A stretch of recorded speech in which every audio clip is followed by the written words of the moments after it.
읽어볼까요? 시작. 베드로가 이 말을 할 때에 성령이 말씀 듣는 모든 사람에게 내려오시니 베드로와 함께 온 할례 받은 신자들이 이방인들에게도 성령 부어 주심으로 말미암아 놀라니 이는 방언을 말하며 하나님 높음을 들음이로라.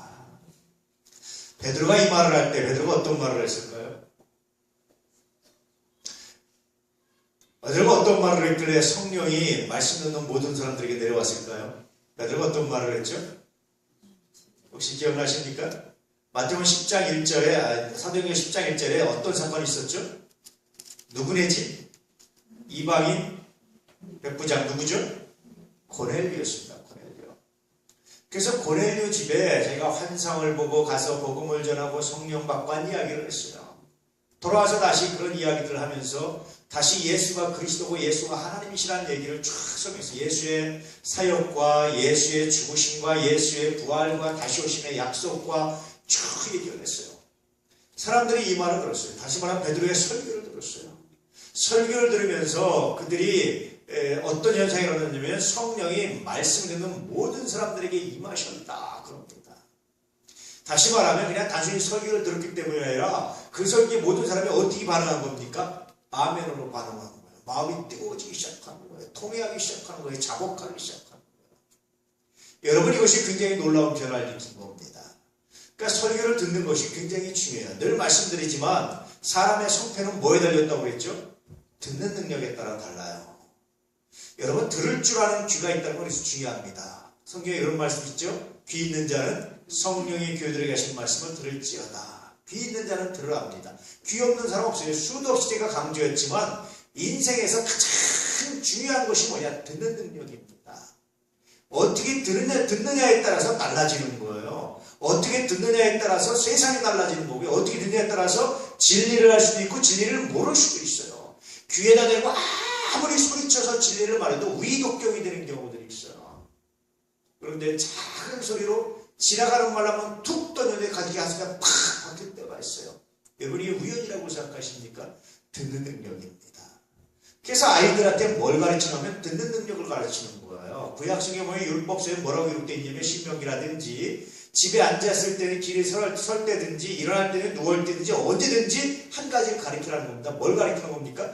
내 마음을 다해서 내 힘을 다해서 내 뜻을 다해서 뭐를 사랑하라고요? 하나님을 사랑하고 이웃을 사랑하라는 말을 가르치라는 거예요.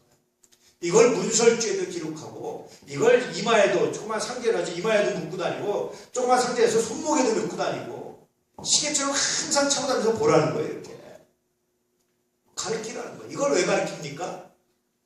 듣는 능력입니다. 여러분 하나님 말씀을 듣는 능력은요 늘 말씀드리지만 신앙에 성공하고 삶에도 성공합니다. 그렇다고 삶에 성공한다고 신앙에 성공하진 않아요. 물론 삶의 성공이라는 것이 많은 돈을 벌고 높은 지위를 벌고 그런 걸 얘기하는 건 아닙니다. 근데 신앙은 굉장히 중요한 삶의 유익을 줘요. 그것은 뭐냐면 들을 귀를 열게 하는데 하나님 말씀을 들을 수 있는 능력은요 사람의 말도 들을 수 있는 능력이 있습니다. 뿐만 아니라 자연의 소리를 통해서도 바람 소리를 통해서도 이런 소리를 통해서도 들을 수 있는 귀가 있습니다. 참 재밌죠. 그래서 들을 수 있는 귀가 있다는 게 얼마나 중요한지 몰라요. 그런데 아무리 큰 소리로 아무리 얘기해줘도 안 듣는 사람들이 있어요. 못 듣는 거예요. 듣고 싶은데도. 그럼 여러분 아무리 좋은 얘기가 지나가도 아무리 훌륭한 얘기가 있어도 아무리 내게 유익된 얘기가 있어도 안 듣는 겁니다. 그러면 좋은 집 피다가 망해간 사람 굉장히 많아요. 근데 탁월한 사람들, 정말 잘하는 사람들, 성공한 사람들과 말하는 사람들의 특징이 하나 있는데 듣는 능력이 아주 탁월합니다. 제가 늘 말씀드렸죠. 한국아이라고 한국말을 하는 게 아니라고 한국 사람이라고. 한국 사람들 미국에서 태어나서 미국말 듣고 자라면 걔는 뭐합니까? 영어합니다. 우리말 우리가 왜 영어를 못하는 줄 아십니까? 안 들어서 그래요 늘. 어릴 때부터 계속 그 말만 들으면요 영어 하게 돼 있다니까요. 우리 어린아이들이 여러분 지나면 우리말 하잖아요. 왜 하는 줄 아십니까? 계속 들어서 그래요. 계속 들어서. 그러니까 아이들한테는요 수다스러운 엄마, 수다스러운 아빠, 수다스러운 사람이 좋은 거예요. 계속 얘기해주고 계속. 그럼 아이들이 듣고 빨라지는 거예요. 생각이 빨라지고 판단이 빨라지는 거예요. 그리스도인도 마찬가지라고 했죠.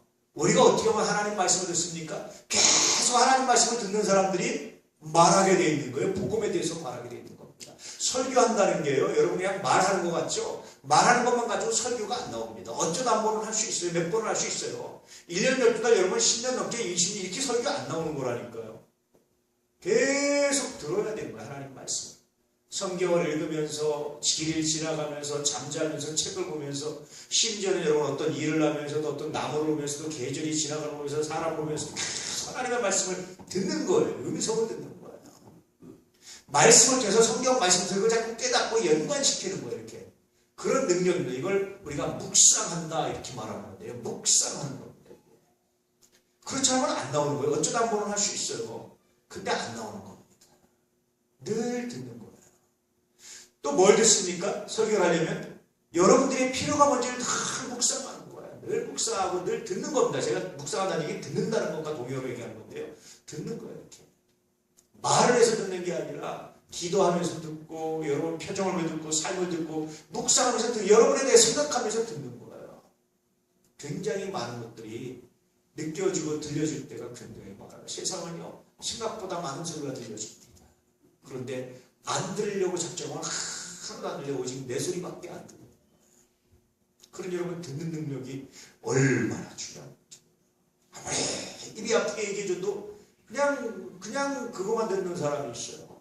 그런데요 어떤 사람만이 툭 그냥 던지고 지나가는데 그냥 별로 애정 없이 툭 던지고 지나가는데 그 말이 가슴에 팍 박혀가지고 하는 사람들도 있어요. 굉장히 다르죠. 여러분 듣는 능력이 성패를 정합니다. 하나님께 기도하실 게 있어요. 성공하고 싶습니까요? 복받고 싶습니까? 잘 되고 싶습니까? 한 가지를 반드시 하셔야 되는데 하나님의 나라에 듣는 능력을 주시옵소서. 두 번째는요 듣는 것을 해석하는 능력이 필요해요. 그걸 들어가지고 그걸 나쁘게 부정적으로 악하게 해석하면요 아무것도 아니에요. 오히려 사람을 망치고 죽입니다. 그걸요 멋들어지게 은혜 가운데 믿음으로 해석하는 그런 방법을 배우셔야 돼요. 어떤 사람이 욕을 할 때 다윗은 어떻게 들었다고 했습니까? 하나님께서 나를 징계하시는구나, 하나님께서 나에게 책망하시는구나 하는 소리를 듣는 거예요. 그런데 저렇게 책망하는 거 이렇게 욕 한마디 먹는 거로 해서 끝난다면 이건 해피한 거라는 거예요. 여러분 그러니까 욕 먹는 게 행복한 겁니다. 왜 그렇습니까? 원래 우리가 하나님께 범죄하면 그래서 우리가 회개하지 않고 계속 그러면 뭐 해야 됩니까? 어디 가나 부러지든지 뭐가 사고가 나든지 뭐가 사건이 일어나든지 뭐가 일어나야 되는 거예요. 그런데 남들이 욕 한마디 해가지고 이거 내가 잘못한 것이 끝난다면 여러분 이건 해피한 겁니다. 정말 행복한 겁니다. 이게요 다윗이 욕을 먹는 비결이었어요. 욕을 먹는 방법, 욕을 해석하는 방법이었습니다. 누가 여러분을 욕하잖아요. 그럼 하나님 내가 많은 죄가 있고 내가 부족한데 저 욕 먹는 거 하나로 내 죄값을 다 치우신다면 해결하신다면 하나님 할렐루야 감사합니다. 내가 그 욕을 은혜로 듣겠습니다. 할렐루야. 이게 여러분 멋들어지게 해석하는 거예요. 저거 기분 나쁘다 죽일 놈 나쁜 놈 뭐 이렇게 얘기하면요 여러분 오히려 그건 자기 손해입니다. 그게 욕을 듣는 방법이에요. 나는 이렇게 좀 전에 이렇게 얘기를 하면서 감사합니다 그런 거예요. 그 능력이 있는 거예요. 내가 감동하는 게 그렇습니다. 본인만 알지만 그렇습니다. 저한테 얘기를 하는 본인만 알지만 그렇습니다. 여러분 욕을 먹을 수 있는 소리를 해석할 수 있는 능력이 있길 축복합니다. 듣는다라는 건 그런 겁니다. 세 번째요. 처음에 듣는 능력이고 두 번째 듣는 걸 해석하는 능력이 있어야 된다면 세 번째 능력이 뭐가 필요하겠습니까? 이제 그 욕을 선용하는 능력이 필요한 거예요. 그래서 그렇게 들었기 때문에 내가 회개했으면 그 다음에 어떻게 해야 됩니까? 하나님 내가 그런 문제가 있다면 내가 이런 문제가 나를 고쳐주시고 나를 새롭게 해주십시오. 기도하고 선용하는 능력이 있으면요. 여러분 제가 100% 장담하는데 여러분 아름다운 삶이 됩니다. 행복한 삶이 됩니다. 은혜로운 삶이 됩니다.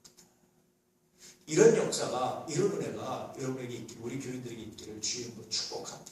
그래서 저는 사람을 보는 눈이 조금 다른데 사람이 성장한다는 게 뭐냐라고 생각하면 듣는 능력이 있어요. 들을 줄 알면 성장합니다. 근데 저만 그런 겁니다. 공자도 인생 욕심을 뭐라고 했습니까? 이순이라고 했어요. 듣는 게 순하다. 모든 걸 듣는 거를 은혜롭게 듣는 거예요. 본인이 은혜롭게 해석해 듣는 거예요. 다시 말하면 선용하는 겁니다. 그게 인생 60에서 공자가 깨달은 거예요. 그만큼 뭐 한 겁니까? 성숙했다. 그러니 여러분 듣는 능력이 타고난 사람이 성숙합니다. 설교도요 잘 듣는 사람이 성령받고 잘 듣는 사람이 복이 있다니까요. 어떤 사람은 설교하면 길가마처럼 돼가지고 그냥 금방 들었는데 그냥 이렇게 새가 딱재가 이렇게 마이가 채가고 부정적인 생각을 없애버려요. 어떤 사람이 가시밭 이게 밭이 있어요. 그래서 금방 아멘하고 받았는데 조금 있다가 세상의 염려와 돈의 걱정과 이런 게 오면 에이 그러고 내치는 사람이 있어요. 어떤 사람은 돌밭이 있어요. 조금 이렇게 예수 믿고 아주 감사합니다 그러다가 조금 시련이 오고 조금 불평이 오고 좀 가지고 뭐라고 그러면 에이 그만두면 되지 모르고 안 하는 사람이 있어요. 좋은 밭은 뭡니까 여러분? 착하고 착한 마음으로 인내하고 기다리는 사람입니다. 그걸 뺏기지 않는 거예요. 말씀의 은혜를. 그 좋은 밭이 돼서 30배, 60배, 100배의 결실을 낳는다. 할렐루야. 그것도 듣는 능력입니다. 그럼 여러분 설교를 들을 때 얼마나 은혜인지 그것을 여러분의 묵상으로 연결시켜서 내 삶으로 연결시켜서 회복하는 것은 굉장히 복입니다. 오늘 베드로가 단순히 말했기 때문에 성령이 임한 게 아닙니다. 베드로가 말할 때, 베드로가 설교할 때 들은 사람들이 좋은 밭이 돼서 하고 그 말씀을 수용하는 거예요. 이 당시 예수 믿으면 굉장히 새로운 일이고 핍박받는 일이었습니다. 그럼에도 불구하고 그 말을 하고 듣는 거예요. 그럴 때 하나님의 성령이 말씀 듣는 모든 사람에게 임하시게 되었다. 할렐루야. 또 다른 말로 하면 성령이 임하시기 때문에 또 고백한 걸 수도 있습니다. 어쨌든 성령이 임했어요.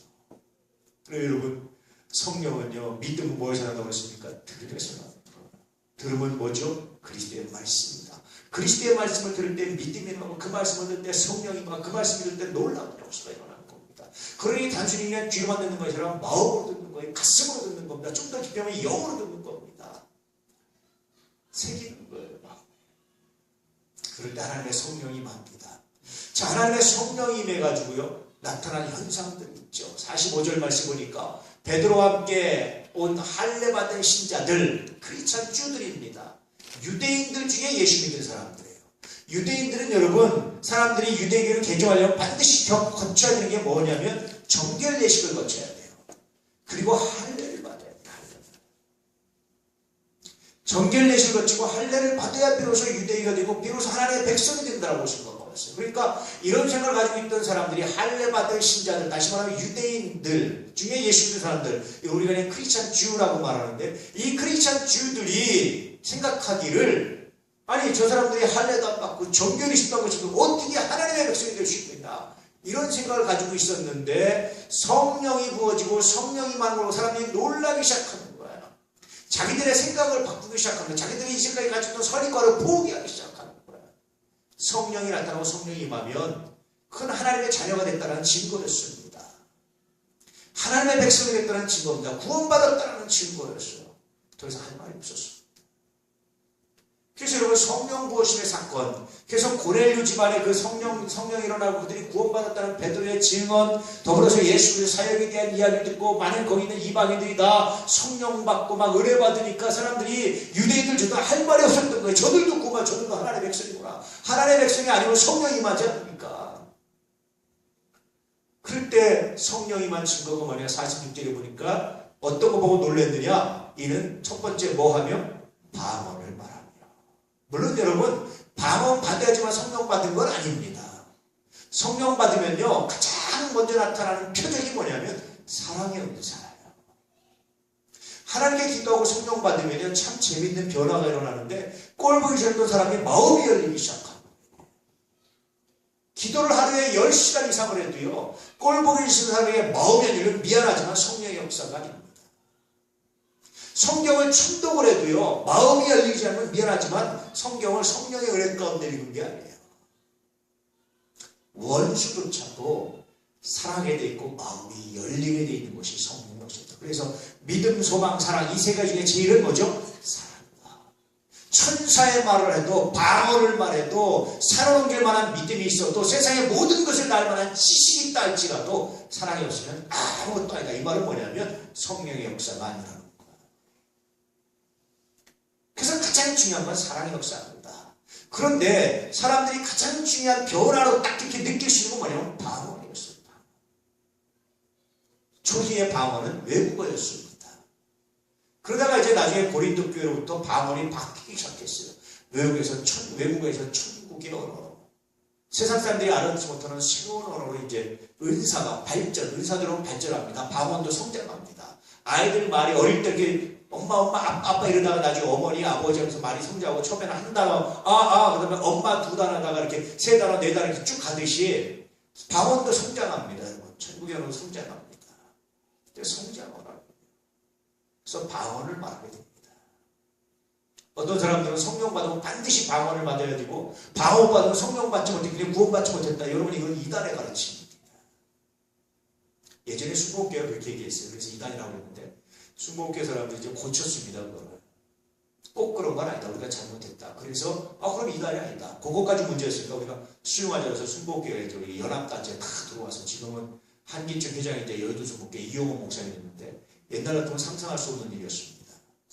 굉장히 잘한 겁니다. 내가 보기에 순복음교회 굉장히 건전하게 잘한 거예요. 방언은 굉장히 중요한 은사지만 꼭 그렇지는 않습니다. 그보다 더 중요한 건 사랑의 은사다. 할렐루야. 근데 어쨌든 이들에게 방언이 나타나기 시작합니다. 사랑의 은사가 있어도 잘 몰라요, 사람들이. 그런데 외국어를 전혀 못해, 영어를 전혀 못해, 갑자기 영어를 막 말하기 시작하는 거, 방언을 이렇게. 놀래겠습니까? 안 놀래겠습니까? 이게 성령의 역사구나. 이런 생각을 하게 돼요. 그런데 성령의 역사, 은사 두 번째가 더 재밌는 겁니다. 두 번째 뭐를 했죠? 하나님 높임을 들어 찬양을 하기 시작합니다. 여러분, 찬양은요, 마음 중심의 찬양은 아무나 안 주고요. 성령께서 역사하셔요. 마음 중심의 찬양이 나오고 감동이 되고 은혜가 되고 그 찬양에 놀라고 괴로운 겁니다. 이게 얼마나 귀한지 몰라. 이게 얼마나 감사한 건지 몰라. 저는 이 찬양하는 시간이 참 좋습니다. 우리 김영선님 앞에서 찬양했다고 얼마나 내가 뒤에서 은혜 받는지 몰라요. 우리 신영이에도 그렇고 양동찬 집사, 김강명은 다 마찬가지입니다. 찬양하는 사람 앞에서 있다고 얼마나 은혜가 되는지 몰라요. 여러분, 성가대도 좀 많이 하시기 바랍니다. 찬양은 얼마나 놀라운지 아십니까? 믿음도 패해요. 지식도 패해요. 예언도 패합니다. 천국 가기 전에 다 있는 거예요. 천국 가서는요 다 끝납니다. 근데 딱 두 가지만 영원합니다. 첫 번째 뭔지 아세요? 사랑입니다. 사랑. 사랑은 영원해. 고리세우니까. 두 번째가 뭔지 아세요? 찬양입니다. 찬양은 안 끝나는 거예요. 그러면 목숨 걸고 지켜야 되는 게 하나 있는데 뭔지 아십니까? 찬양하는 자리는 목숨 걸고 지키셔야 돼요. 천국 가서 왕따 안 되시려면, 물론 천국에는 왕따 없습니다. 농담한 거지만 다 찬양하는데 본인만 찬양을 모르면 여러분 심각하잖아요. 여러분, 찬양하는 일이 얼마나 귀한 건지 몰라요. 찬양하는. 대신 찬양하는 일이 그만큼 힘들더라고요. 여러분, 찬양하는 일이 쉽지 않습니다. 피아노 두드린가 안집사가 두드리지만 저거 피아노 여러분 몇 시간 두드려보세요. 얼마나 어깨도 아프고 힘들겠어요. 손도 아프고. 노래하는 것도 여러분 얼마나 힘든 줄 아십니까? 이거 쉽지 않습니다. 그런데 그만큼 가치가 있어요. 오늘 베드로의 설교를 들은 사람들이요, 성령의 역사를 경험했는데 성령의 증거가 두 가지가 있는데 첫 번째는 방언, 두 번째는 하나님을 찬양하는 소리가 들리기 시작합니다. 놀라 자빠지는 거예요. 이게 어떻게 이방인들이 하나님을 찬양합니까? 어떻게 구원받지 못하면서 이렇게 하나님을 진심으로 찬양할 수 있겠습니까? 여기에요, 할례 받은 신자들, 크리스천주들이 입이 딱 닫힙니다. 야, 할례 안 받아도 이렇게 구원받는 거야. 할례 안 받아도 성령, 할례 안 받아도 이렇게 되는구나. 우리가 정말 구원받는 것은 우리의 행위가 아니라 어떤 의식이 아니라 예수를 믿어야 구원받는구나 라는 사실을 이제 분명하게 알게 되는 겁니다. 여러분, 예수 믿는 믿음 외에는 구원의 길이 없습니다. 할렐루야. 믿는 자가 구원받는 거예요. 이런 역사를 사도행전을 통해서 경험하는 겁니다. 물론 믿으면 뭐 하고 싶습니까? 내가 세례받고 싶어져요. 내가 믿으면 내가 좀 더 헌신하고 싶어집니다. 그런데 그보다 좀 더 근원적인 것은요, 믿어야 구원받는 거예요. 믿음 외에는 구원의 길이 없습니다. 예수 외에는 구원의 길이 없는데 예수를 믿는 것 외에는 구원의 방법이 없는 거예요. 이게 오늘 성령의 역사를 통해서 성령이 임하신 사건에서 우리에게 증언해 주고 있는 굉장히 놀라운 사건입니다. 누구든지요, 아까도 말씀드렸지만 내가 설교를 하고 진심으로 받아들이면 성령이 임하신 겁니다. 꼭 방언으로 안 나타날 수도 있어요. 성령이 임하신 겁니다. 성령의 역사. 그러면서 다시 또 그 성령의 역사를 경험한 사람들이 찬양을 하게 되고 용서를 하게 되고 은혜 가운데서 구하게 돼요. 늘 말씀드리지만 하나님께 깊이 기도하고 나면요, 참 변화가 하나 있는데 마음이요 여유가 생기고 은혜가 생겨요. 정죄가 축복으로 바뀌기 시작해요. 미움이 관심과 사랑으로 바뀌기 시작해요. 한 번에 다 전달을 하는데도 바뀌기 시작해요. 축복합니다. 그리고 나서 또 하나 바뀌는 게요. 예를 들면 그런 겁니다. 가다가 이렇게 뭐 휴지 하나 뭐 떨어져 있으면요. 하나님 감사합니다. 나한테 이렇게 작은 거라도 봉사할 수 있는 기회를 주셔서 감사합니다. 이 생각이 바뀌어요. 그런데요. 여러분 기도를 깊이 하지 못하고 하나님께 묵상하지 않으면요. 떨어지면 어떻게 보입니까? 누가 났어 여기다가? 누가 이렇게 했어? 이런 생각이 들잖아요. 그런데요. 기도하고 깊이 하나님을 경험하고 하나님을 만나고 나면 그러게 은혜가 지금 은혜가 되고 참 재밌죠. 이런 게 성령의 역사와 성령의 열매.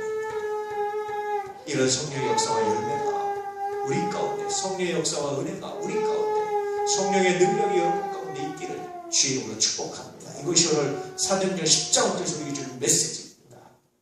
여러분 마음껏 찬양하시고 하나님 주신 은혜 가운데 성령 충만하셔서 마음을 열고 다시 세상에 나가시고 마음을 열고 사람을 만나시고 마음을 열고 사건을 가시고 마음을 열고 직장에 가시고 마음을 열고 주의 이름으로 선포하시기를 축복합니다. 하나님께서 여러분의 마음을 채우셔서 놀랍게 하시고 아름답게 하시는 은혜가 있게 될 줄로 믿습니다. 기도하겠습니다.